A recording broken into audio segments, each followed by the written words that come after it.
فجأة يقول السيسي في الخطاب بأن مصر لن تركع إلا لله. الله، لن تركع إلا لله؟ إيش الحكاية؟ هذا كلام بالنص على فكرة، بأن مصر لن تركع إلا لله، وهي جملة مربكة في السياق الذي قيلت فيه، وعادة ما تقال أمام تحد أو تهديد من عدو جبار متكبر. والسعودية ليست عدوا لمصر، وليست بمثل هذه المواصفات، ولا مصر أو الخليج كذلك.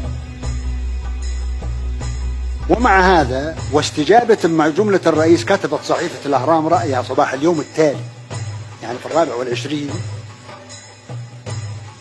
تحت عنوان مصر لن تركع. يا هو تركع لمن؟ وقفتم يعني لعلي أفسر أن المقصود بأن مصر لن تركع للمال الخليجي. هذا تفسيري أنا.